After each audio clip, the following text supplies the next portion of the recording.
바울은 선교 여정 중에 에베소에서 가장 긴 시간을 전도하고 선교했습니다. 에베소에 있는 회당에서 석 달 동안 하나님 나라를 강론했습니다. 에베소에 있는 두란노 서원에서 2해 동안이나 예수 그리스도의 복음을 전하고 가르쳤습니다. 에베소 사람들은 아르테미스 여신을 숭배하면서 살고 있었습니다. 에베소의 중심은 아르테미스 신전입니다. 아르테미스 신전을 중심으로 에베소의 정치, 경제, 문화 모든 것이 이루어지고 있었습니다. 거기에 사도 바울이 복음의 폭탄을 터뜨렸습니다. 에베소 사람들이여 어리석도다. 사람의 손으로 만들어 놓은 것이 어찌 센 일이요. 그대들은 아르테미스 여신을 섬기고 신전을 저렇게 크게 만들어 놓고 사람의 손으로 만들어 놓은 것을 숭배하고 있으니 어찌 어리석다 하지 아니하리요. 우상 숭배를 버리고 창조주 하나님께로 돌아오라. 구약 성경에 예언한 메시아 그분이 오셨으니 나사렛 예수 바로 그분이시다. 구약의 율법과 성막은 이 세상에 오실 메시아의 모형이요 그림자인데 드디어 실체가 오셨으니 그분이 예수 그리스도이시다. 예수 그리스도 그분은 말씀의 육신이 되어 어두운 세상의 빛으로 우리 가운데 오신 분이시다. 그분을 믿고 성령 세례를 받으라. 복음의 폭탄을 터뜨린 것입니다.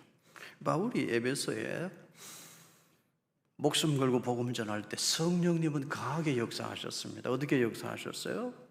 바울의 손수건이나 앞치마만 가져다 얹어도 병이 낫고 귀신들이 물러가는 일들이 일어났습니다.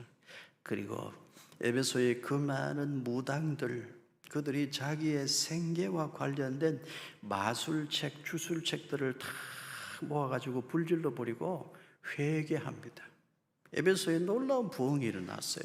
에베소에 놀라운 부흥의 불길이 일어났는데 그것을 매우 못마땅하게 여긴 사람들도 있었습니다. 어떤 사람들이죠? 데메드리오와 그의 동업자들, 아르테미스 여신의 신상 모형을 만들어 가지고 팔아서 이득을 챙기던 사람들, 그 사람들은 소동을 일으켰어요. 바울이 전하는 복음이 매우 못마땅한 거죠. 자기 사업에 지장이 있으니까 매우 못마땅합니다. 그래서 큰 소동을 일으켰습니다. 그 일 이후에 바울이 하나님의 인도하심을 따라 에베소를 떠납니다. 어디로 갔을까요? 사도행전 20장 1절 같이 읽습니다. 소요가 그쯤에 바울은 제자들을 불러 권한 후에 작별하고 떠나 마게도냐로 가니라. 지금 바울은 일정이 매우 바쁩니다. 서둘러 오순절 전에 예루살렘으로 연보를 가져다 줘야 될 입장이기에 매우 걸음이 바쁩니다. 그런데도 바울은 지금 반대 방향으로 갑니다. 지도를 보시기를 바라요.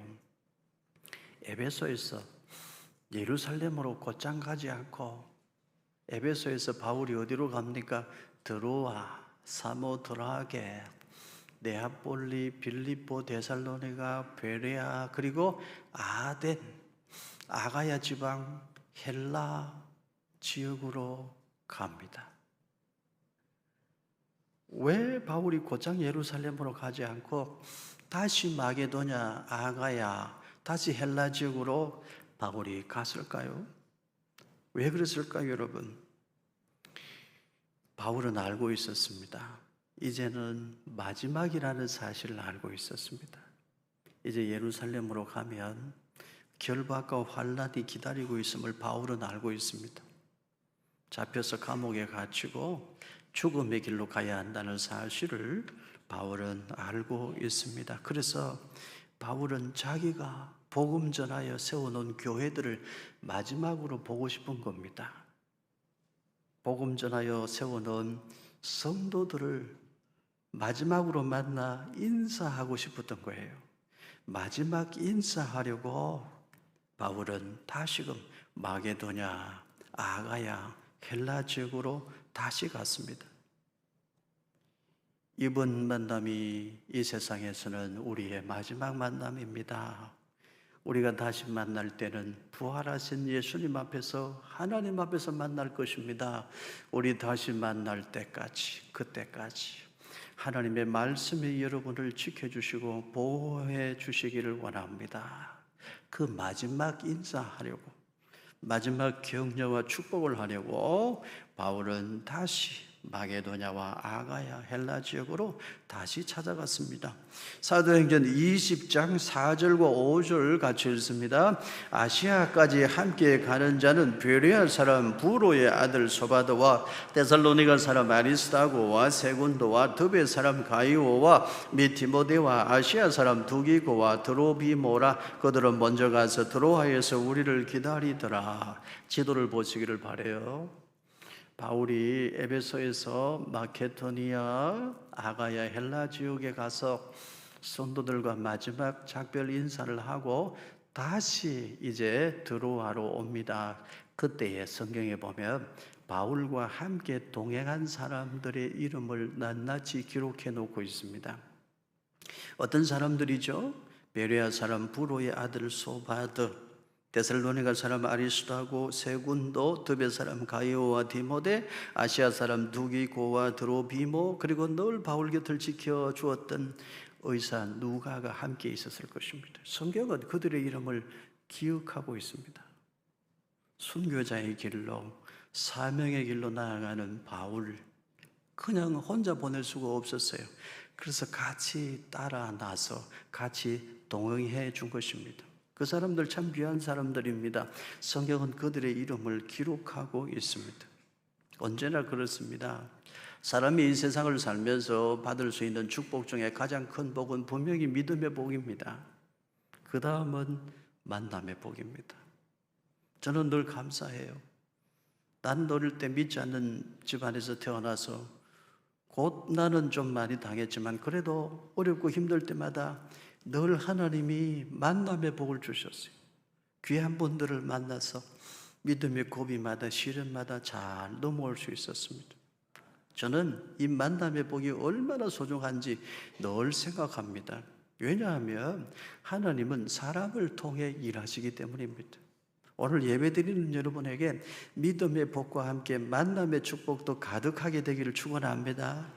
지난 목요일에도 저는 그런 생각이었습니다. 우리 지하 3층 주차장에 지하수가 이제 고이게 되면 그거를 지상으로 끌어올리는 장치가 있어요. 그런데 그게 고장이 났습니다. 지하 3층에 제가 내려가 보니까 생각보다 지하수가 많아요.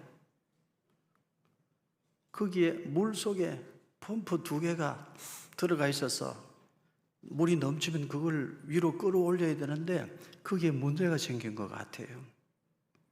저도 소식을 듣고 지하 3층으로 내려갔는데요. 저는 오히려 감사했습니다.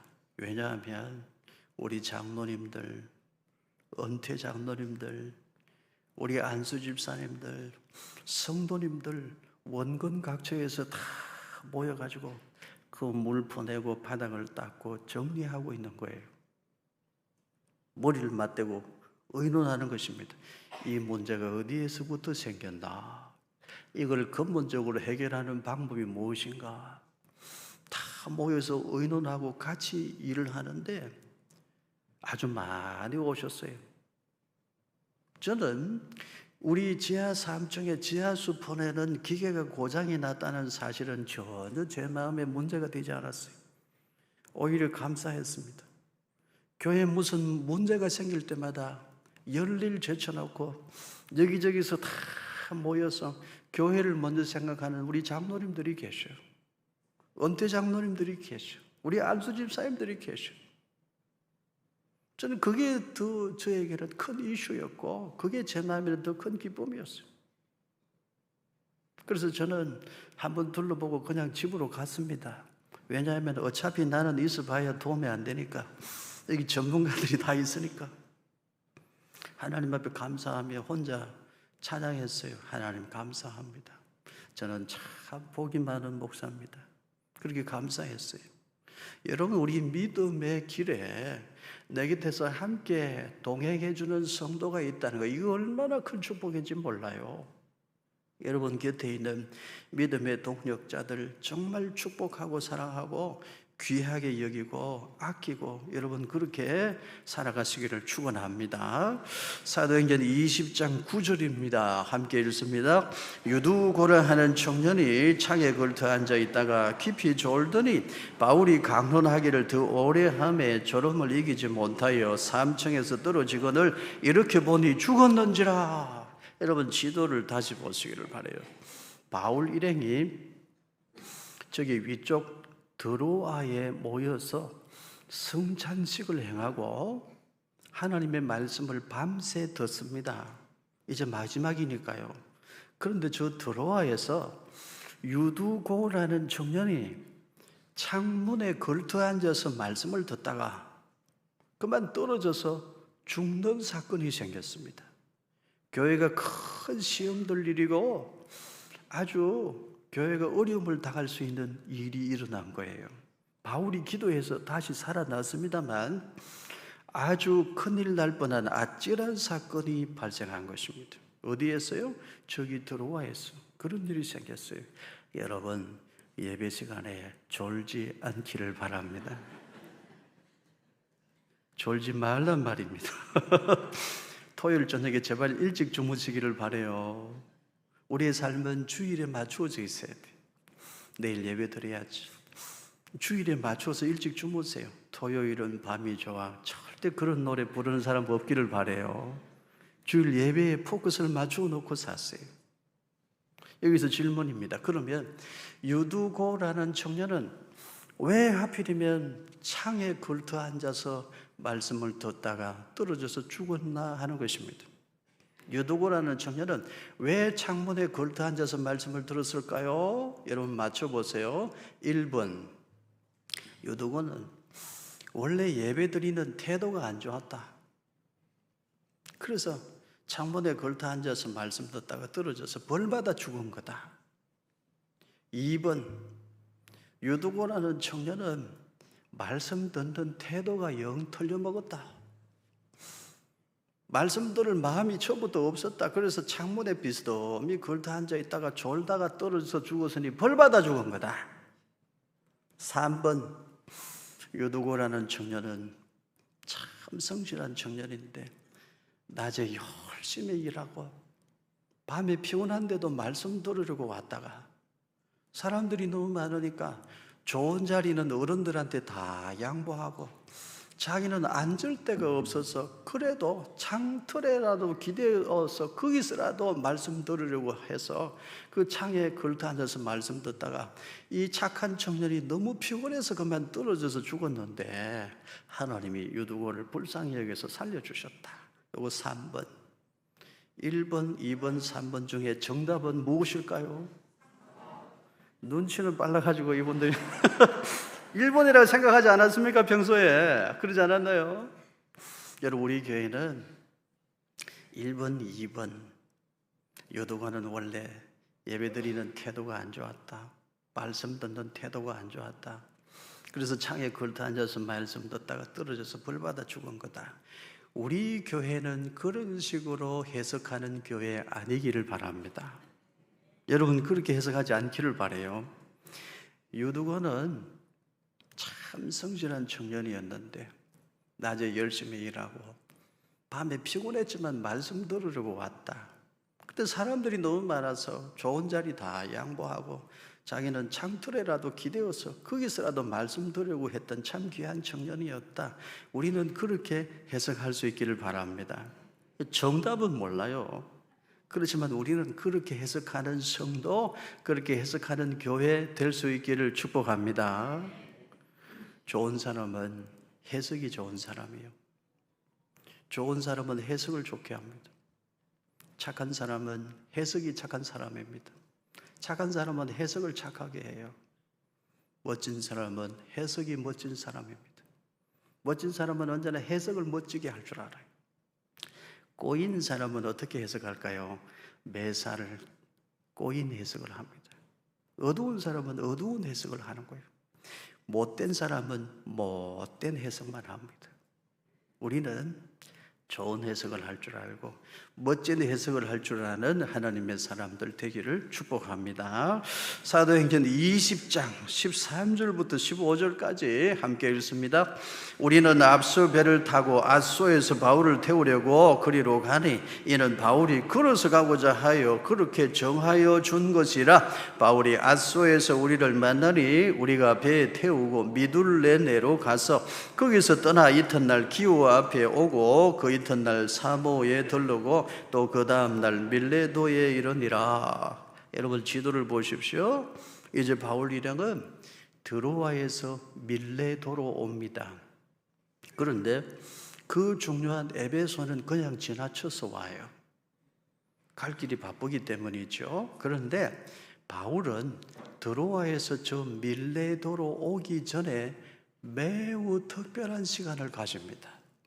자세히 보시면 드로아에서 저 앗소까지 바울은 굳이 고집을 피워 혼자 육로로 걸어서 갑니다.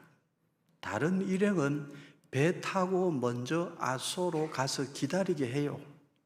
다른 일행은 드로아에서 앗소까지 배 타고 먼저 가서 기다리고 바울은 굳이 고집을 피워 혼자 앗소까지 걸어서 가는 거예요.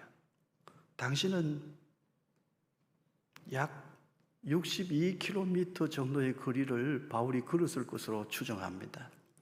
지금은 길이 좋아서 백리길이에요. 40km 정도 거리인데 바울 당시에는 62km 정도의 먼 길이었을 것으로 생각합니다. 바울은 굳이 혼자 저 길을 걸었습니다. 혼자 걷겠다고. 바울의 의지는 매우 강했어요. 그래서 어쩔 수 없이 그렇게 정하여 주었다 성경이 기록하는데, 여러분 바울은 저 길을 왜 혼자 걸었을까요? 왜 혼자 걸으려고 했을까요? 사도행전 20장 22절부터 24절까지 함께 읽습니다.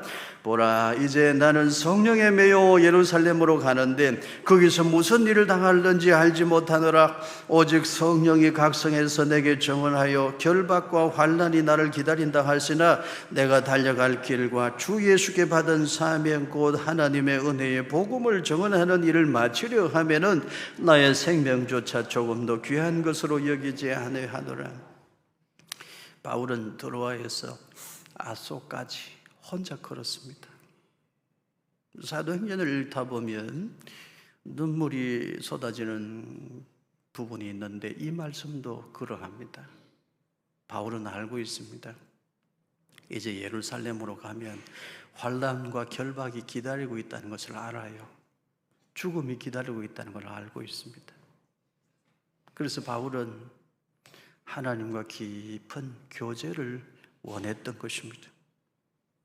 이 말씀을 읽어보면 겟세마네 동산에서 예수님이 드렸던 기도가 생각이 나요. 할 수만 있거든 이제 날 내게서 옮기시옵소서. 그러나 아버지여 내 뜻대로 마시고 아버지의 원대로 하옵소서. 예수님의 그 겟세마네의 기도가 생각이 납니다. 환난과 결박이 나를 기다리고 있지만 나는 그 길로 갑니다. 한치의 흐트러짐도 없이 사명의 길, 선교의 길을 걷게 하여 주시옵소서. 바울은 혼자 걸으면서 하나님과 교통하면서 한치의 흐트러짐도 없이 사명의 길을 걸어가게 해달라고 기도하고 또 기도했을 것입니다. 사진을 보십시오. 바울은 아마 저 길을 걸어서 언덕을 넘어갔을 것으로 생각을 해요. 혼자 저 길을 걸으면서 바울은 때로는 울부짖었을 것입니다. 어찌하여 나에게 이런 사명을 주셨나이까? 그러나 한치의 흐트러짐도 없이 하나님의 은혜의 복음 전하는 그 길로 나는 걸어가겠습니다. 다음 사진을 보면 바울이 저 언덕을 넘어갔을 것으로 생각이 됩니다. 그리고 다음 사진을 보시면 마지막으로 저 언덕길을 혼자 바울이 걸어서 내려갔을 것으로 생각이 돼요. 저 언덕길을 혼자 걸어 내려가서 먼저 아소 항구에서 기다리고 있던 일행들을 만났을 것입니다. 그래서 어떻게 해요? 미둘레네 기오 사모섬을 거쳐 밀레도로 가는 것입니다. 언제 시간이 되면 하나님의 은혜를 주시면 우리 교회에서 튀르키예 성지순례를 한번 갔으면 좋겠다. 소아시아 7교회 그리고 반모섬까지 연결해서 그 지역을 찾아가서 바울이 밀레도에서 아소까지 혼자 걸어갔던 그 언덕길을 한번 걷고 싶다. 제 마음에 그런 생각이 들어요. 제가 언제 튀르키예 바울의 그 여정을 따라 우리 한번 걸으러 갑시다 하면 예, 같이 가겠습니다. 저하고 같이 동행하실 분 한번 손 들어보세요. 참 귀한 분들이네, 이분들. 하나님께서 우리에게 언제 그런 은혜를 주시면 참 좋겠습니다. 여러분, 이것을 기억하십시오. 사명자는 주님을 개인적으로 인격적으로 만나는 시간을 꼭 가져야 됩니다. 루터는 그래서 이런 말을 했어요. 나는 오늘 너무 바쁘다. 할 일이 너무 많다. 그래서 적어도 오늘 일을 시작하기 전에 최소한 3시간은 하나님 앞에 기도해야 되겠다. 사명을 받은 사랑하는 성도들이요, 여러분도 사명의 길을 한치 흐트러짐도 없이 걸어가기를 원하신다면 주님과 개인적으로 만나는 기도의 시간을 꼭 가지시기를 축복합니다. 사도행전 20장 17절 같이 읽습니다.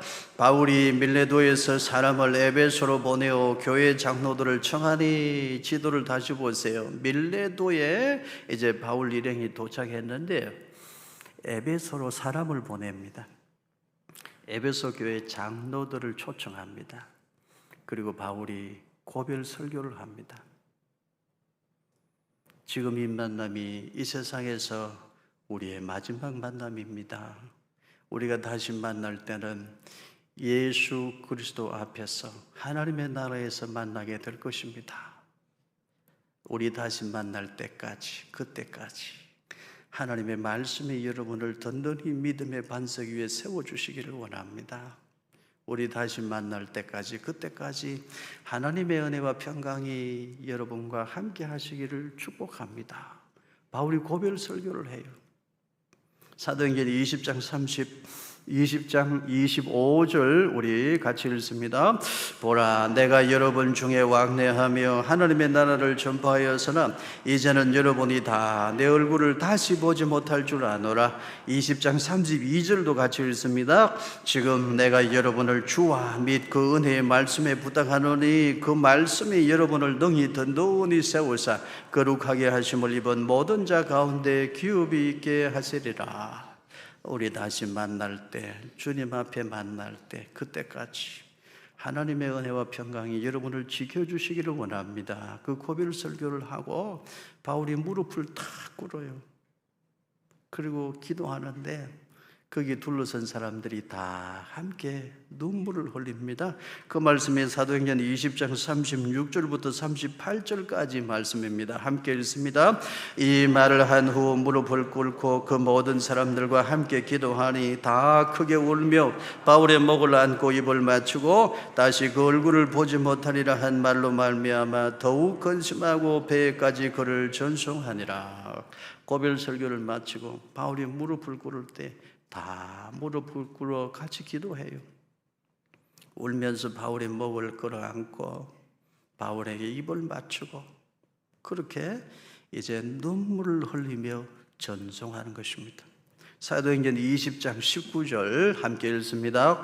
곧 모든 겸손과 눈물이며 유대인의 간계로 말미암아 당한 시험을 참고 주를 섬긴 것과 에베소 교회 장로들은 하염없이 눈물을 흘렸습니다.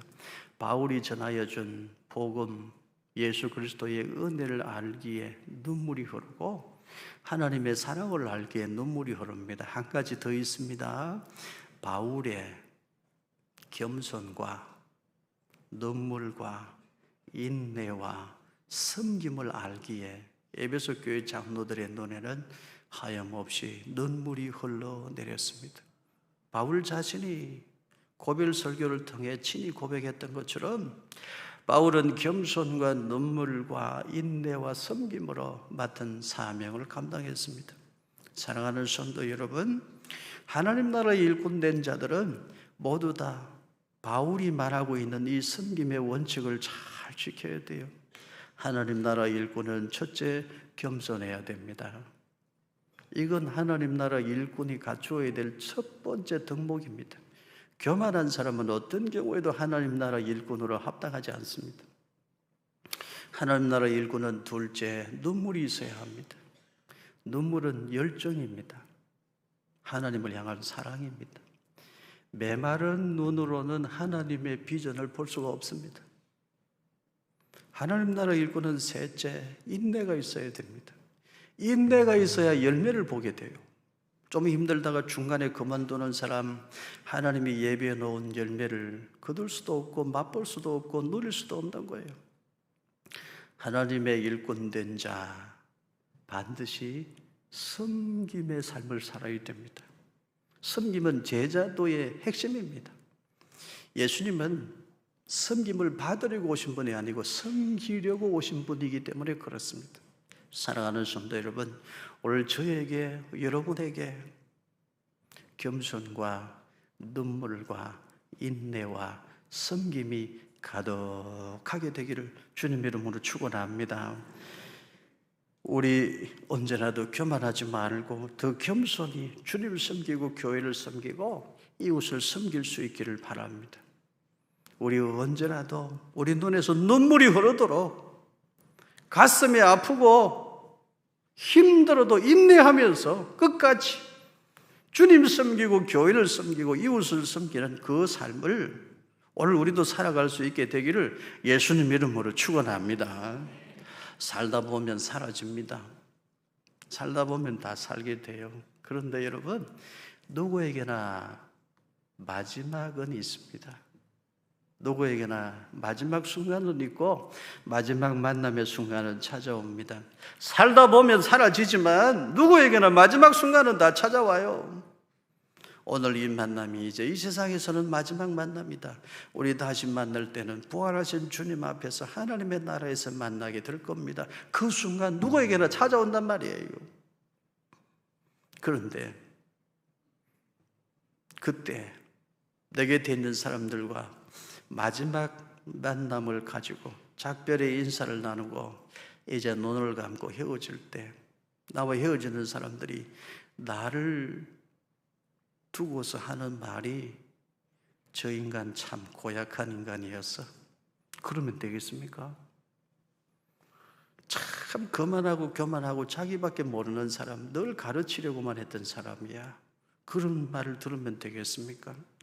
저 인간 참 비정한 사람이야. 바늘로 찔러도 피 한 방울 안 날 사람이지. 저 인간 이기적인 인간이야. 혹시라도 우리가 그런 말을 듣는 사람이 되었으면 되겠나 하는 것입니다. 이분은 참 귀한 분이야. 오늘 참 귀한 분 한 분을 이 세상은 떠나보냈다. 나는 이분의 믿음을 알아.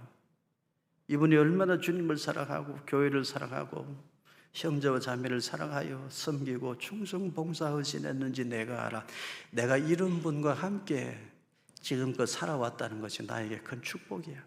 내 곁에 있는 사람들이 마지막 나와 만남을 가지고 헤어질 때 그런 생각을 갖고 그런 말을 해준다면 나는 얼마나 복 있는 사람인가 하는 것입니다.